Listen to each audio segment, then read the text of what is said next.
Hello po sa inyong lahat. Isang magandang umaga po sa inyong lahat. Ngayon po ay 25 ng Disyembre 2025 anyo at ang oras po ngayon dito sa Los Angeles, California ay alas 7:38 ng umaga.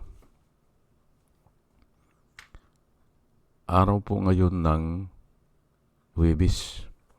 Opo, at Pasko pala ngayon, Pasko. Merry Christmas po sa inyong lahat.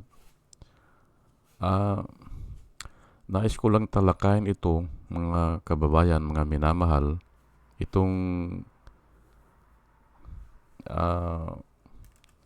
yung balita nung isang araw na si Rodrigo Duterte ay walang dalaw ngayong Pasko. Yan po. Walang dalaw, hindi pinayagan ng ICC. Sa bagay ay batas nila siguro yan o yan ang palatuntunan nila o yan ang napag-usapan Kaya wala tayong magagawa dyan. Pero para sa akin po,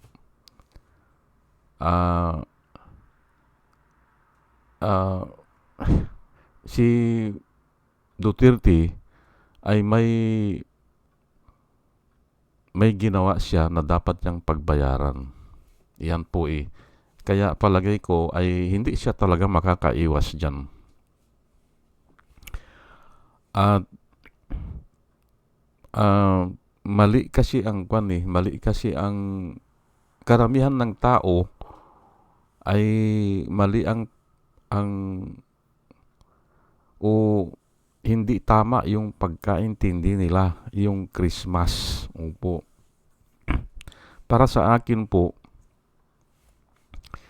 ang Christmas ay hindi lang yung mga dalaw na yan Hindi yan. Ang Christmas ay dapat alalahanin po natin na si Jesus Christ ay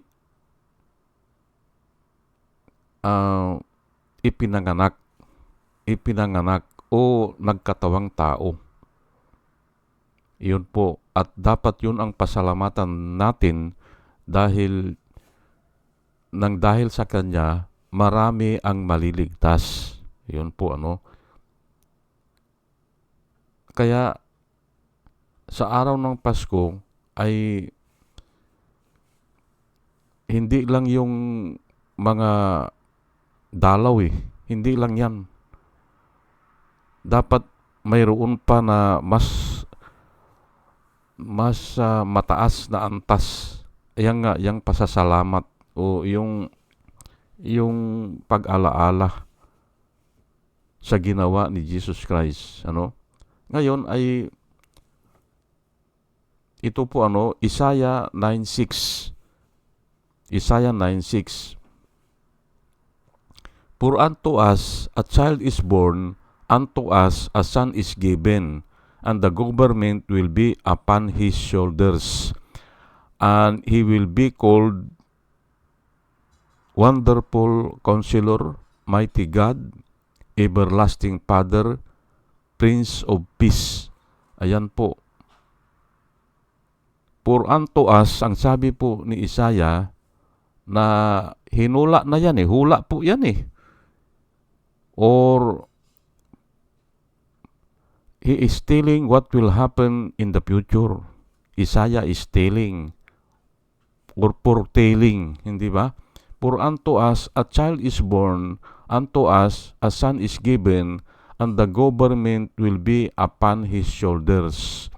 And he will be called, kung tatawagin siya, tawag lang po tawag, Kung tatawagin siya, and he will be called Wonderful Counselor, number 1. Number 2, Mighty God. Number 3, Everlasting Father. And number 4 is Prince of Peace. Yan po. Kung tatawagin siya. Opo. Ngayon ay, ayan, hula po yan. Hula o sinabi na agad ni Isaiah. Opo. Ngayon ay dapat alalahanin yan. Opo, alalahanin yan. Kasi nga, ay nakasulat na po yan eh. Nakasulat at patungkol po kay Jesus Christ, marami po yang isinulat. Opo, marami yan. Kaya hindi pwede na katulad ng ginagawa ng Iglesia ni Cristo, may isang Diyos at may isang tagapamagitan sa Diyos at sa tao. Ang taong ay iisang verse lang naman yun, ang taong si Jesucristo, hindi ba? Ay marami po yan eh. Maraming verse patungkol kay Jesus Christ. Opo, na dapat huwag baliwalain kung hindi isama-sama yan. Opo, kasi kung isang verse lang, ang taong, sabi nila ay binibigyan pa ng emphasis, kaya tao lang daw, ay hindi po ganun. Ay ito nga di ba? Tatawagin siya Wonderful Counselor, Mighty God. Tatawagin din siyang Mighty God. Tatawagin din siyang Everlasting Father. At saka yung Prince of Peace. Ayan po Ngayon ay Isaiah 7:14. Chapter 7, verse 14. Therefore, the Lord Himself will give you a sign. Ayan po, patungkol na naman ito sa Kanya. Hindi ba?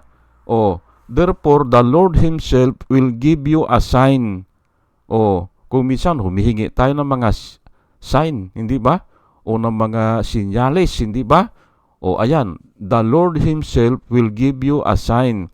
The Virgin, ayan po, hindi ba? The Virgin will conceive and give birth to a son and will call His name Emmanuel. Ayan po ang nakasulat sa Isaiah. The Virgin, yung Virgin daw ay magko-conceive and bear a son. Dalawa yung gagawin, hindi ba? Dalawa yung mangyayari. Tatlo pala ito. Yung Virgin, magko-conceive at saka manganganak ng isang lalaki. Hindi ba? Ay naandyan yan. Nakasulat yan. At kung tatawagin siya ay and will call him Emmanuel God is with us. Emmanuel, Ang meaning ng Emmanuel is God is with us. Ayan po ang nakasulat patungkol diyan kay Kristo na dapat nating pasalamatan yan. Itataas ko lang po ha. Ngayon ay Isaiah 1:9. Except, sabi po ni Isaiah, prophecy na naman po ito, prophecy, hindi ba? Except the Lord of hosts had left us a seed, we would have been as Sodom, we would have been like unto Gomorrah. Yan po ang sinabi ni Isaiah. Hindi ba? Unless the Lord of host, ang nagalagay dito, host, has left us a seed, mag-iiwan sa atin ng similya, hindi ba? Yung anak. Sa iba kasi ito ay offspring Unless the Lord of hosts will leave us an offspring o descendant. Marami po yan, pero pinili ko ito kasi nga ito yung paborito kong verse yung translation, will left us a seed. Hindi ba? So si Jesus Christ po ay yan, nanggaling talaga sa Diyos. Hindi po nanggaling sa alabok. Kasi si Adan ay nanggaling sa alabok at si Eva naman ay galing sa katawan ni Adan.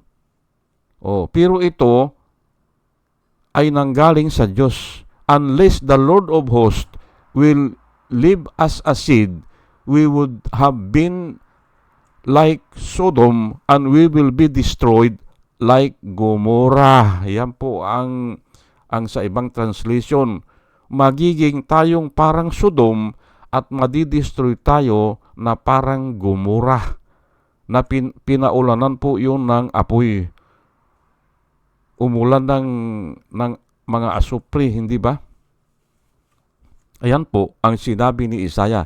Kaya po, may pinanggalingan si Kristo ay ayan nga o, hindi ba? Siya ay nanggaling sa Diyos. Yun po ang ibig sabihin niyan. O, kaya dapat nating pasalamatan sa araw ng Pasko o sa yung mahal na araw, ganyan. Ako, yan ang ginagawa ko pag Pasko at saka mahal na araw. Inaalala ko yung ginawa ni Kristo. Now, Romans 9 verse 29. And as Isaiah predicted, ayan po isinulat na naman ito ni Paul sa Bagong Tipan.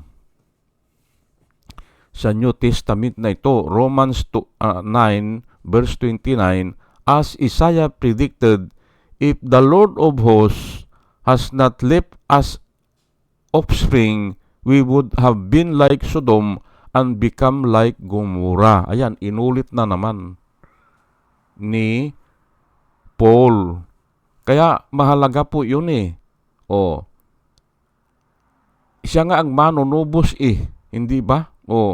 Ng ating mga kasalanan. Ayan po Pero kung hindi ka maniwala, ay nasa sayo yan. Hindi naman pinipilit ang tao. Pero nga, ay ini-explain lang. Ganun lang po yan. O pinaparinig o inaaral o pinapangaral ito mga ganito.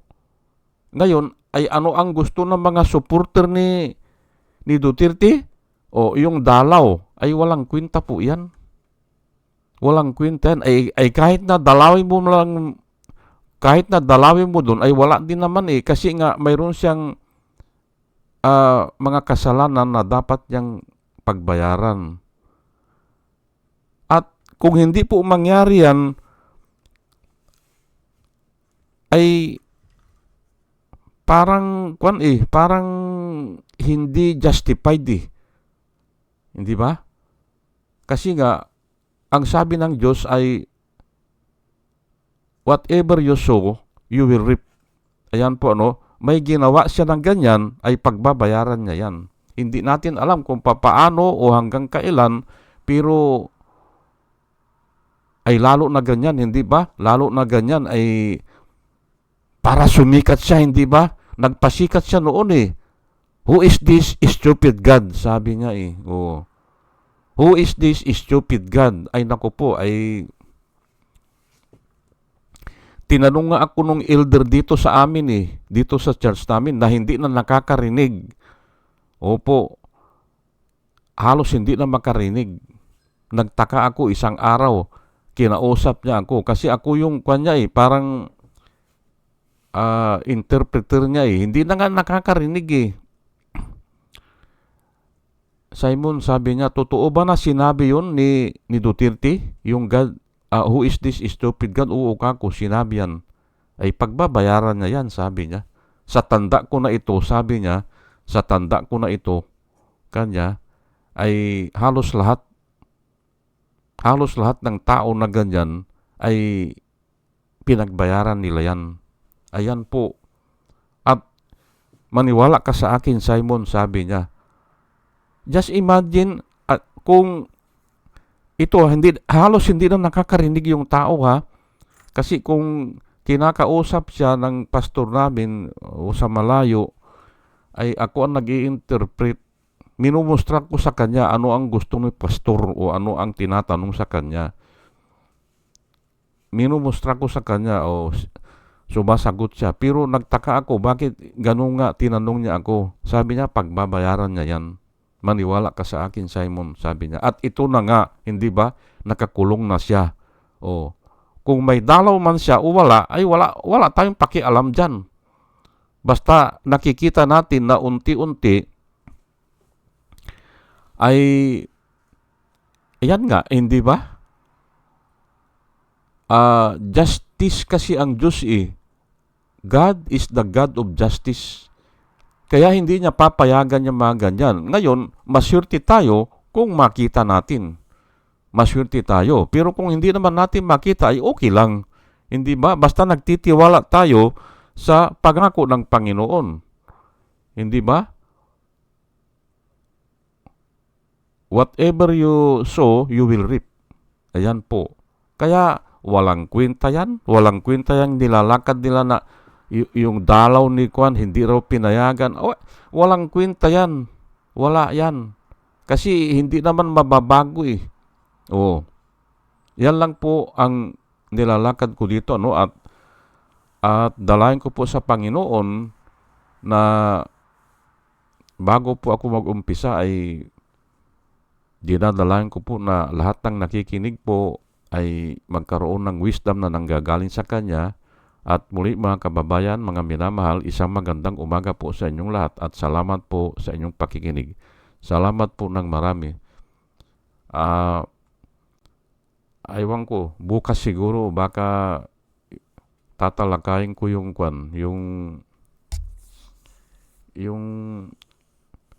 kasi nai-involve kasi sa sexual immorality yung si Cabral. Opo. Tinatalakay ngayon sa YouTube. Tatalakayin ko po yan. Ano ang kanyan? Ano ang kasi nga ang napapansin nila para nang walang emosyon eh. Ay talagang ganun yung asawa o namatayan o ewan lang natin pero tatalakayin ko yan bukas na ang daming nangyayari po, ang dami po na pwedeng mangyari. Kaya nga ayaw ng Diyos yan, yung sexual immorality. Opo, ang daming nangyayari. Pati mga decision making, nawiwindang yan. Opo. O nawawala sa hulog, hindi ba? O kahit matalino ka, ay na-involve ka dyan, ay yung nga iba, pinapatay pang asawa eh. Hindi ba? Dahil nga, ayan, naandyan sa YouTube ngayon yan, ang daming ganyan na